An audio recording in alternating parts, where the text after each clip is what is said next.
Hello, everyone. Madeline Dill here, and I have an amazing guest for you guys today. Mr. Joe Hilliard is going to be talking with me. We're going to be chatting about his book, which has an amazing cover. I have to admit, guys, I've got it. Thank you very I'll much. show it to you here in a little bit. So go ahead and tell us a little bit about yourself. Sure. So my name is JV Hilliard. I go by Joe. And professionally, I am a lobbyist. I do government affairs work for technology and defense companies in DC, but I live in Pittsburgh. So I'm in DC a lot, usually Monday, Tuesdays, and Wednesdays. And, Thursdays through Sundays or times when we're not in session, I'm back in the Berg and I get a chance to write epic fantasy and sword and sorcery stuff. So if you're a fan of Dungeons and Dragons, or you like Lord of the Rings, or The Hobbit, or Game of Thrones, or Witcher. That's the kind of genre that I write in, and the kind of stories that you can expect from me. Exciting, exciting. So you only get to write when you're not in session, or do you try to write a little bit like just when you can? Well, I try to write every day, but I'm a plotter by nature, and so it's hard for me to just sit down at a computer and start to write. I typically have I write my stories backwards. Like I know the ending and then I know what happened to all of the characters.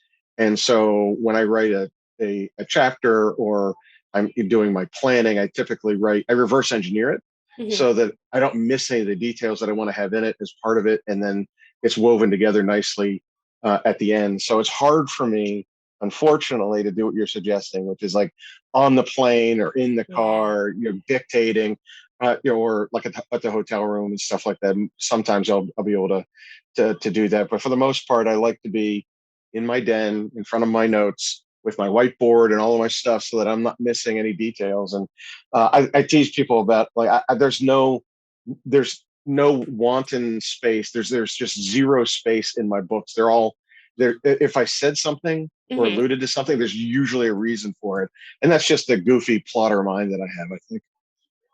That's cool. I'm not a very good plotter, so that I like the all organization there. My mind, I apparently work better with chaos. I don't know. 2022 has been pretty chaotic so far. So Fair enough. it's Yeah, given yeah. me a new like outlook on chaos. But I've tried, like I do a rough outline with my books and kind of go from Yeah. there. When it comes to characters, where do you get your inspiration for characters? They come from a number of places. Some of them are real life. One of the main characters in the book, Damus Alaric, his story starts out with him having a series of recurring nightmares. And that was something that actually happened to me when I was in high school. I was probably 11th, 12th grade. Damus is around the same age. And of course, this takes place in the Cathedral of the Watchful Eye, which is a school for him. He's a prophet. And so he has this power of honoramancy, which is he sees his dream in his dreams, like Edgar Casey. That's where he's able to predict the future or see things that are yet to come. And all of a sudden he starts having these prophetic nightmares. And that reminded me of something that happened to me in real life. Or, some of the technology is not the right word for it, but some of the advancements that I've put into the book come from my time in DC, working with a lot of defense companies, tech companies. One of the things that always caught my attention about the fantasy genre is that you could be, let's take Game of Thrones for example. The first people that were the guardians on the wall in up to the 999th, watcher. Um, they all were using swords and shields. There was never any technology advancement. So I've snuck into my book a little bit of tech advancement here or there, which I think adds a flavor to the world build and stuff like that. So I get some of that from real life, and then I get a lot of it from 20 years of playing Dungeons and Dragons. As goofy as that sounds, that tabletop role playing experience, that stuff you remember like it's a life experience for yourself. And I don't know if you've ever played or know people that have played, but you know, I I still will get together with friends from 15 years ago that remember, that adventure or that campaign, and we talk about it like holidays, and our wives are looking at us, cross-eyed, like, what are you guys talking about? And it's something that we all talk about with passion, but it really didn't happen. So it's a nice little blend of both. I think I put them both together in coming up not only with characters, but I think with world building and plot lines. That's awesome. Actually, I've found there's a lot of authors that use Dungeons and Dragons to help create their stories. My husband still plays it, so I kind of I see all the creativity and everything that goes behind it. It's almost like writing a book in and of itself. So it's a great creative process and having fun just interacting with all your friends. So because he still does it, Yeah. he'll stay up and play, and I'm like, I really kind of want to play that, but I don't know if I have enough time. Like Yeah. fitting all Well, the you do. time Like in there. we cheat. We play Sunday nights at 6 to 10. Ooh. So, family obligations are usually, completed by then, and you're not going to work, and it's a little bit of time. And even though a lot of us are scattered around the country these days, you can use Skype or some of the other systems that allow you to kind of have that same personal experience without it, losing it. There's never anything as good as sitting around the table and doing it with Yeah. people because you're there and interacting with them. But I also think that, the Skype stuff or, Zoom or any of the other kind of technologies, including those that are designed for gaming that allow you to see maps and move figures around. I think that kind of stuff really has advanced, and it's something we've always enjoyed and never gotten away from.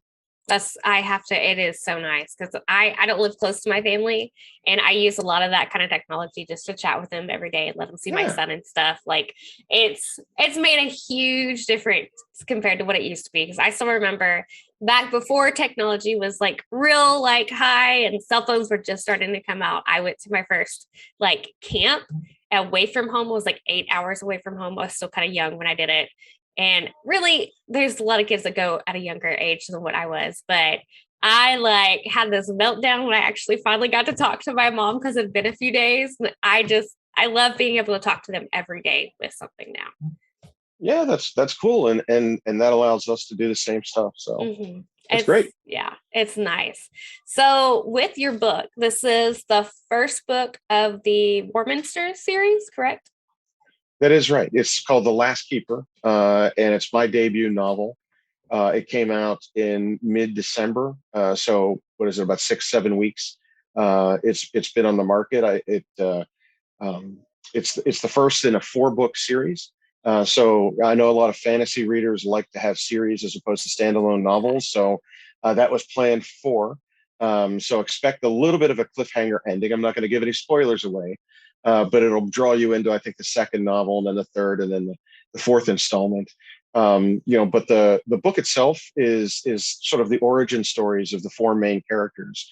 We've got Damis, who I mentioned earlier, Adeline Elspeth, who is a Vermilion elven princess, and Sir Ritter of Vulcaneer, who is sort of like a kind of like Aragorn, in a way, like a ranger of the plains who protects the realm from the borders and raiding troll-born tribes or cryptids, which were my kind of names for monsters.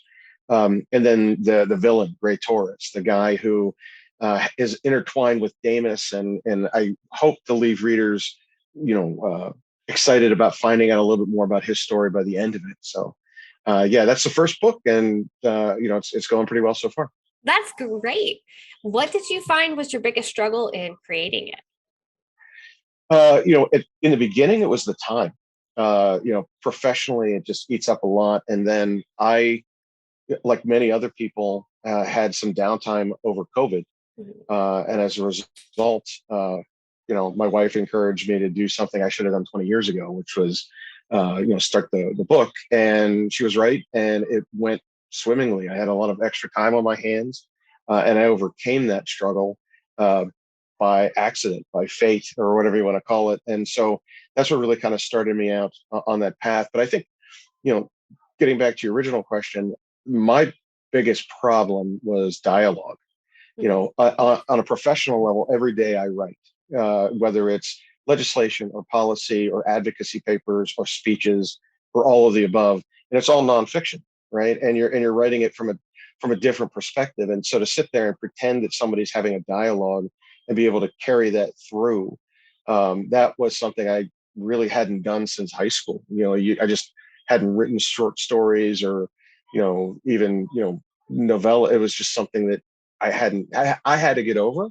But it's something that you quickly get over if you're going to be successful in doing this. So I've enjoyed kind of relearning how to, engage in that perspective, and then, making the characters believable, and through dialogue, you can give everybody their own personalities, right? So I think that's how I've kind of tackled those two issues. That's awesome. And dialogue can be like challenging. I always find myself struggling like with the spaces between like active, like adventurous scenes. Those are always been my struggle with those. So with your busy schedule and with writing and everything, what do you do for self-care? So a lot of it is I've got two. I'm surprised one of them hasn't jumped up here already. I've got two giant dogs. One is a Siberian Husky, and the other is a Red Fox Lab Retriever, and they need to be walked a lot. And so, part of that from a health perspective, and I think a mental health perspective, it gets you out there thinking about things, and it takes you away from your desk, or it takes you away from your computer. And I think that is super helpful from that. And then, hitting the gym when you can, and also having a dog or a pet, I think it's a lifestyle. They're just like Yeah. having like a mini kid, right? Except Yes. they don't listen. Like it's just the same thing. And so I'm surprised. Like I've done a lot of these interviews, and you'll see them climbing to the window to look at people outside, or they'll be scratching to go out of the door. And I'm surprised one of them hasn't broken into our conversation already. That is too funny. I have two dogs myself and three cats. Normally there's a cat that tries to invade about this time.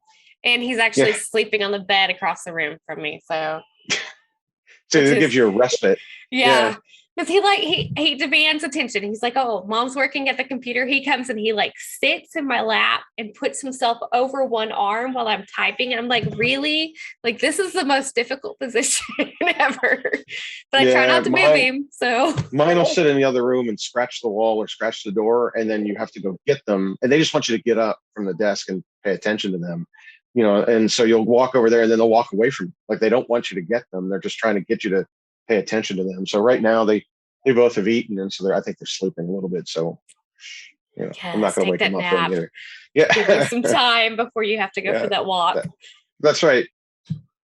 But okay, so this book, do you have it posted just on Amazon? Where can our readers find it? It's pretty much everywhere. You could find it, on Amazon or other major distributors, like Barnes and Noble, or I have an audiobook that accompanies that as well. So if folks like me do a lot of traveling, and it's easier for you to listen as opposed to read sometimes, or lifestyles, Mhm. where that makes sense for your, the crazy mom, and you've got three kids and you're trying to handle stuff. It's easier for you to do that in the car while you're picking them up or do something. There's an audiobook for that that's available through Audible and about 20 other distribution networks. So, check out Barnes and Noble, check out Apple Books, check out Amazon, and I don't want to call it ubiquitous, but it's pretty much everywhere. Like I've run into people that said I've downloaded it from someplace I didn't even know it was at. So, That's and my awesome. my publisher Dragon Moon Press has done a pretty good job at getting it out into all those channels. That is awesome. And you mentioned audiobook. What was that process like for you getting it put on audio? Yeah, it was different than I would expect. I honestly didn't know what to expect going in, and I spoke with Victor Bavine, who's he and a guy named Mark Boyette, who had the theater, and they thought that, not the theater, the studio, and they thought that I had a decent enough voice that I could do it on my own. But I also said, yeah, I know what I do well, and I know what I don't do, and so I'd rather have a voice actor come in and do it. So, that's what we did. The process took about 5 weeks from the day they got the final um, manuscript to the day that they got the first draft back to me, and then a couple of weeks of iteration. So I'd say give or take a little less than 2 months, and then we had a couple of weeks trying to get it distributed through all the channels, and there were some corrections that needed to be made. But it was a fun process. It's one I think is becoming more popular these days, and I think it's important that authors find a way to make their books or any of their kind of writings available in as many medium as media as possible. And so I think the audio audiobook has helped me. And I've had at least 2 dozen people already, and it's only been out for less than a month. They've asked me for if it was on audio. So I think that's just the people I'm hearing from. I'm Mhm. sure there's a lot more out there that just prefer that for a variety of reasons. And so, I'd recommend that to anybody that can go down that path. Yeah. Did y'all use a specific company or anything like ACX, like through Amazon, or do you know? No, the narrator is a gentleman named Victor Bavine. Mhm. And Victor does a lot of fantasy adventure narrations. He's the voice of Dritz Duorden from the R.A. Salvatore series for the Dark Elf trilogy. And Oh, he uses a studio that's run by a gentleman named Mark Boyette.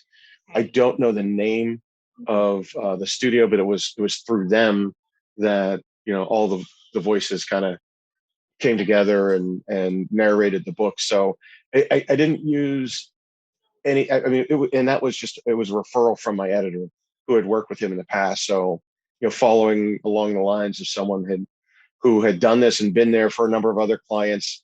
I didn't want to blaze my own trail. I wanted to make sure, especially for the first one, that I was doing it the right way. Yeah, no, that's a genius way to go, because trying to blaze your own trail and figure it out as you go is it's rough. I've been Oh there, yeah, so it's yeah, no, definitely got its own challenge. So go ahead and tell our viewers where they can find you on social media. sure. So my website is jvhilliard.com. You can also find me on Facebook as JV Hilliard. On Instagram, it's JV Hilliard Books. Twitter is at JV Hilliard Books. Goodreads, I've got a Goodreads account. I've got an Amazon author account, and a handful of other places. But if you just Google JV Hilliard, you'll find me. Awesome. Well, thank you so much for hanging out with me on the show today. No, it was my pleasure. Thank you for doing this, and happy to do it again at any time. Thank you for your time.